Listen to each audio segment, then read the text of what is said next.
Okay, so I got the main shadows in and added a few secondary shadows, and now it's time to color the thing. So I don't like to color with the shadows on. I like to turn off the shadows and then color it. So now all I have to worry about is the colors, and then the shadows will be there no matter what color I pick. For instance, like, let's just say I just put down that color, right?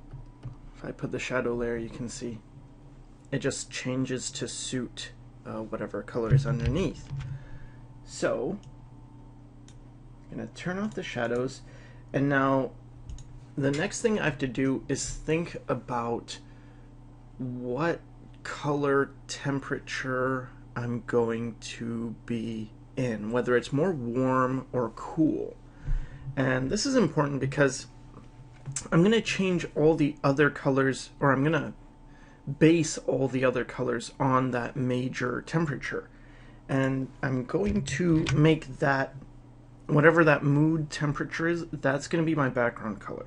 So I'm going to hit the colorize button, and what I did is I just went to the background, the white layer underneath everything, and hit Control U, which brings up this hue saturation panel. And I'm going to hit colorize, and now I'm going to lower the lightness and increase the saturation to whatever I want, and I'm going to find a color that will work for the mood. So this is really up to you. Personally, I go for more warms. I like to base things closer to a warm just whenever I color in general. Even with my shadows, just end up being more warm. And you want something that's not too bright, but not too dark either. And that way you'll have something that you can base both the value and the color on. And the value is really just how light or how dark things are. So now that we have this background, we can actually go ahead and start blocking in areas. And this method, it's pretty quick when you start blocking in things, and it only gets faster the more you block in colors, and you'll see why that is. So I'm gonna just start blocking in. Let's say I start with the hair. Okay, so I'm just gonna select around the hair, and see, I can select all the way around the hair because I only need to worry about what's inside this main shape. So I can select around the hair, and for this I'm actually going to switch to the polygonal lasso. So again, it just depends. You know, if you see a lot of straight lines, like in this I see quite a few straight lines, then the polygonal lasso might be better. If it's more open, more organic, then the regular lasso tool will do the trick just nicely.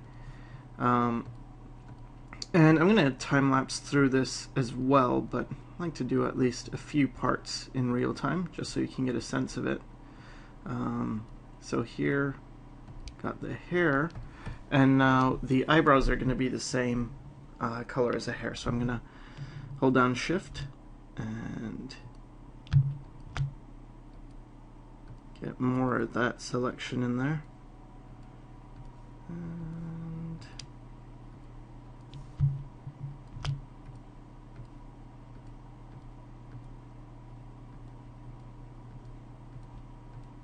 get the eyebrows in. And now I have to choose what color I want, and because I started with this sort of purplish, sort of warm tone, I'm just gonna move towards that whenever I pick a color. So for instance, let's say I'm thinking of like a brown. Let's say this kind of brown, right?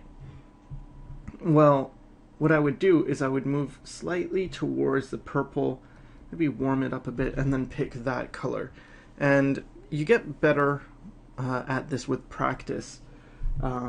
So, you know, you can think that way. You can try and pick colors that are more to the warm side. So if we look at this wheel, everything here is sort of warm.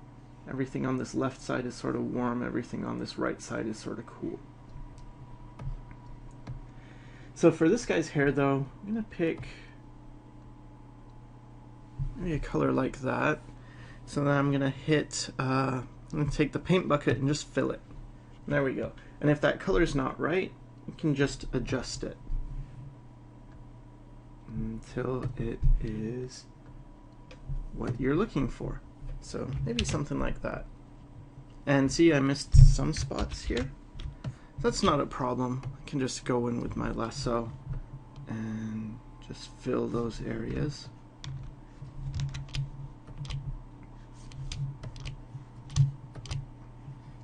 You could also use the magic wand if you wanted. I don't know why, just get used to the lasso, and then I prefer using the lasso just to do everything.